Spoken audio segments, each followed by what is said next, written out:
Okay, we are back live with another Between the Pages book chat. And today our guest is PD Alleva, and he's here to talk about his upcoming new book, horror, gripping thriller type thing. That's right.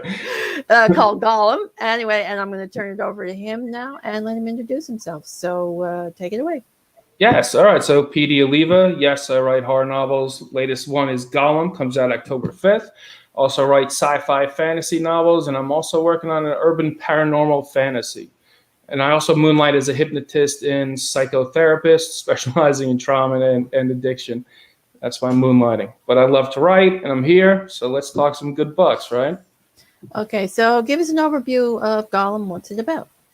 Okay, so Golem takes place in the late 1940s, early 1950s, takes place in New York. Starts in 1951 when a young detective by the name of John Ashton, or a young police officer by the name of John Ashton, is promoted to detective.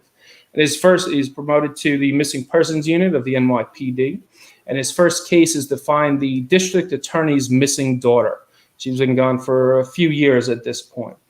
And his only break in the case that he finds is this high society socialite and sculptor by the name of Lena Francone. The trick is, though, that Lena has been committed to Bellevue Psychiatric Facility for the past 6 months. So when he goes to talk to her and question her about how she knows where the DA's missing daughter is, she tells him the story of Golem. And that takes you back into the 1940s. And she incarnated this demon into her statue by the name of Golem. And he has wreaked havoc on society's New York elite, and he even uses orphans as the black-eyed kids. They're his minions for his devils from Shibolba. And wreaks havoc on New York City. And he is the catalyst that brought Alina to Bellevue Psychiatric Facility. That is the gist of what's going on in Golem. Okay, that sounds interesting. And sorry about the little flicky banner thing. It's been a week since I've done the show, and I'm a little rusty on the commenting, I think. It's all good. It's all good. I see Joe's here. Hello, Joe. Nice to see you. Yeah. Okay. So that was totally the host screwing up. That was. So tell us a little bit about the main character. What is he like?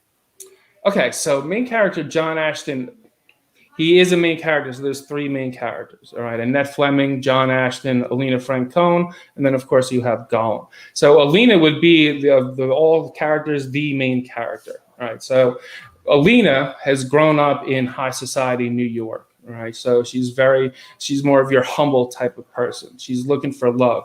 Her parents, all right, are both deceased at this point in the book. Her mother had died of tuberculosis when she was younger, and then her dad died a few years before the Golem story begins to take place in 1947.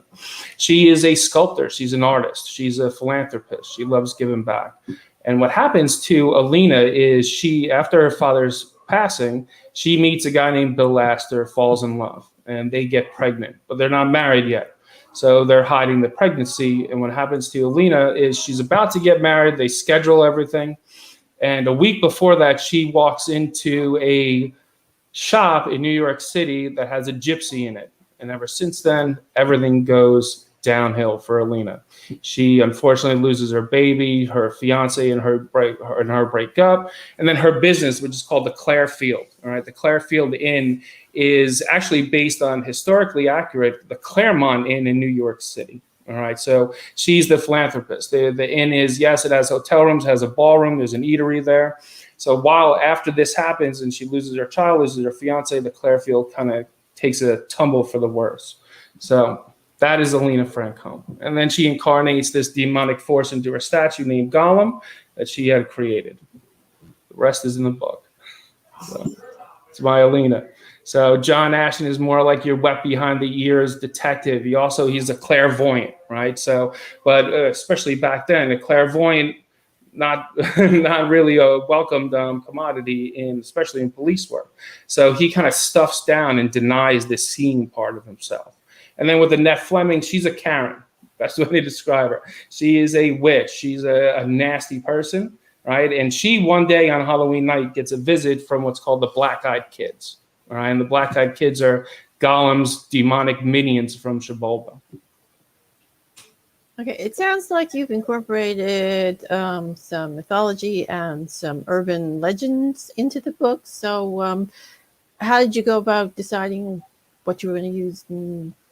Okay, all right. So with Golem, all right, I've always wanted to write a monster book, right? Frankenstein, a Dracula, Dr. Jekyll and Mr. Hyde, Invisible Man, a monster book. So I'm going through how am I going to create this monster book, and then I come upon a silent horror film named Golem, the day he was born.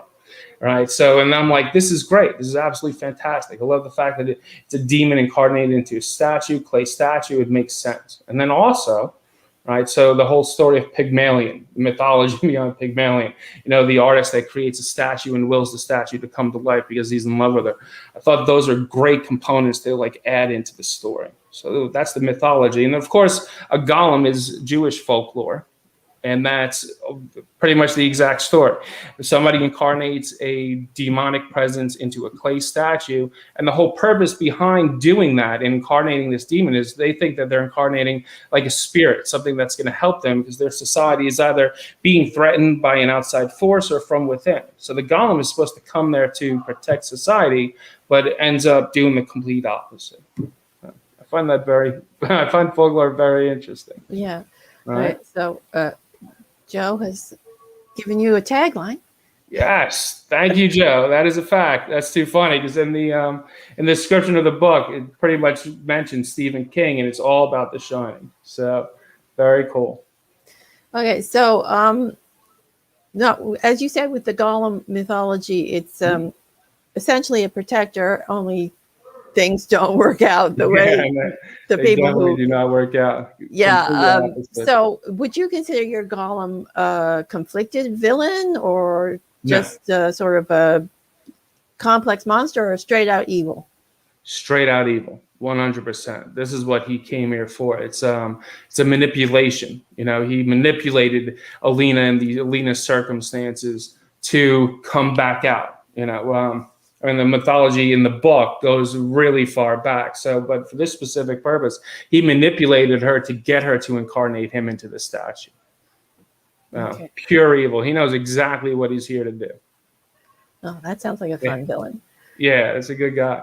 Which is based on, like, when I was writing Golem, the characters I had in mind was Hannibal Lecter, right? He was one of them. And then, like, with a touch of, like, Vampire Lestat thrown in there. Right, so maybe a little bit of Joker as well. So how to be conniving, how to be manipulative, just the pure essence of evil. Okay, so what was the hardest scene or type of scene for you to write in the book? Okay, the hardest scene to write. I wouldn't say it was a specific scene. I mean, I'm pretty desensitized, so I could write horror without a problem, without it touching too base or too hard in there. But I think the hardest part was just making sure the research was right and making sure the historical accuracy was in there as well. So a lot of research went into that, and then a lot of fine details going back into the manuscript to make sure I got it right. So I would say that was the most difficult part to write or to get right. Okay, so what was your favorite scene or type of scene to write? Golem's speeches. He loves giving speeches, and it's his character. He's so much fun, and it's like when you're doing this, because I'm a psychologist, and you get into the psychology of people, and you get, your narcissists, your psychopaths, how do they operate, and Golem himself, how to be a master con man. Right, so he uses gaslighting 1 second, right, and in the next second he'll be praising you for every great thing that who you are and what you've done. So those speeches when he comes out with them are just classic. To me, they're like classic scenes that I enjoy because his dynamic is so it just wraps you up, and it's so evil. You kind of get lost in the things that he's saying. Cool, sort of psychological villain monologue. Yes, that's right. Exactly. I love the monologues. Okay, so tell us a little bit about some of the secondary characters. Do they have any quirks, any scene stealing potential? It is pretty much those three people. The one person that I do believe steals some scenes is a a patient with Alina named Wanda. She has a very, very small part, but it's very powerful. She's very young, very, very, unfortunately, very sick, and definitely a little bit deranged.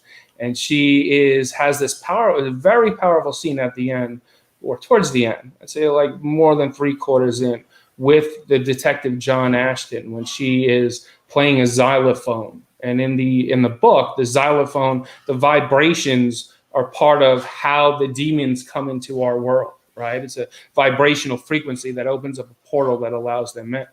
So, and she's playing this xylophone, and John Ashton starts to question her. Where did she hear it? Who taught her that? Where did she get it? And just, the menacing look and the struggle that she's going through, trying to tell this detective that Golem, I've learned this from Golem, it was definitely very powerful. So that was definitely a scene stealing moment. So I'll give it to Wanda. Okay, so do you feel like the book has any themes, or did you explore any themes in the book?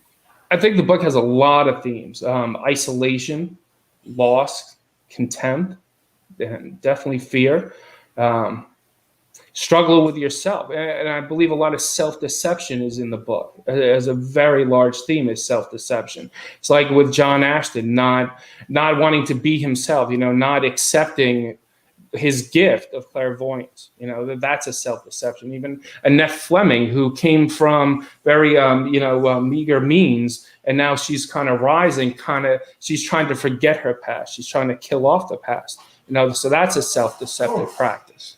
So let's see, Alina as well. Alina has some self-deceptive practices too, although hers is more naivete than it is anything else. She wants to believe in the good of all people. So she turns a blind eye to what who somebody actually is. So she could have in her mind what that picture perfect representation of that person. So a lot of self-deception. Okay, so what are your characters afraid of? Except for Golem, because we figure they're all afraid of Golem. That's right. All right. So let's see. Let's start with John Ashton. What is he afraid of? He's afraid of people finding out the truth about him. All right. And that just doesn't go to clairvoyance. That kind of stretches out to more than a few things going on with him that I can't say because I'll be giving a lot of things away. So, yeah, he's afraid of people learning the truth about him. 2, let's see, Annette Fleming. What is she afraid of? She is afraid of being lonely. She does not like to be alone in any way, shape, or form. So she will go to the ends of the earth to not be lonely. And Alina is just afraid of not having love, not ever being loved, not having somebody with her for the rest of her life. Okay, so you also have 2 other books coming out in November and December, I believe.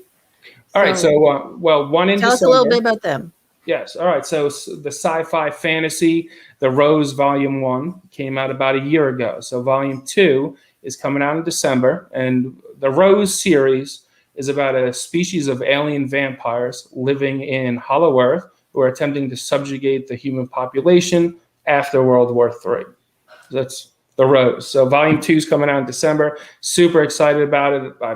I'm still working on it, getting all the edits done, just having a very good time. And what I love too, as soon as I got these edits done, part 3 is already coming out. It's already starting to flow.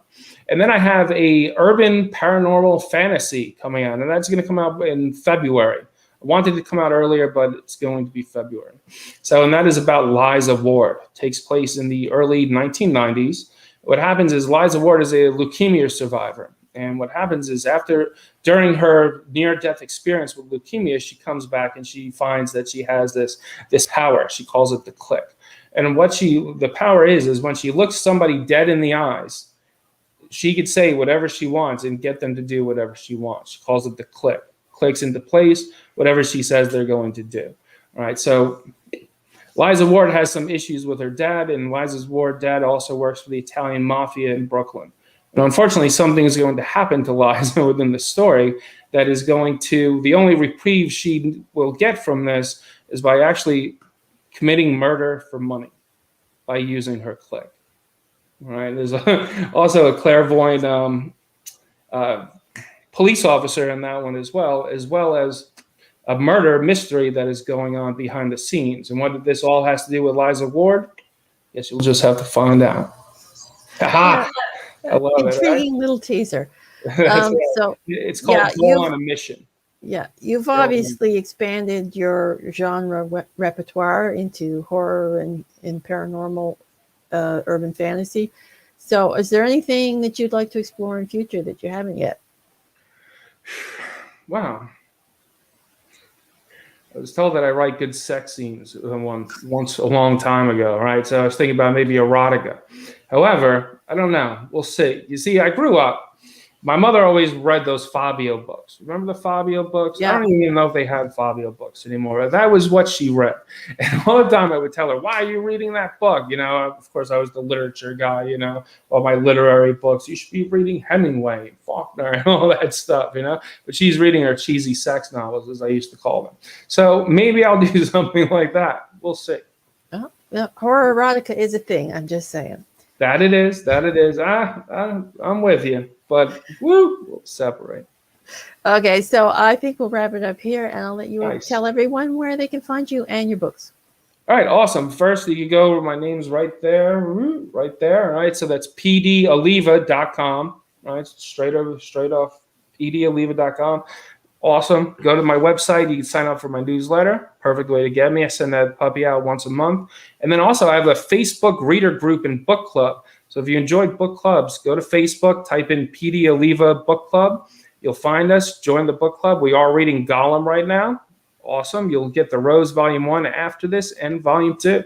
So great way to get in touch with me. Okay, Joe approves. Nice. Awesome stuff. Thank you, Joe. Thank you very much. Okay, and I'd like to thank you for being a guest today. It was a pleasure chatting with you, as Thank you always. for having me. Yes. And I have linked his Golem book in the description below, as well as a link, I think it was to your Amazon page. So if you want to check him out, you can do that. Just click the link. So that's it for today. And we'll be back next weekend with another author guest. So join us then. Bye for now.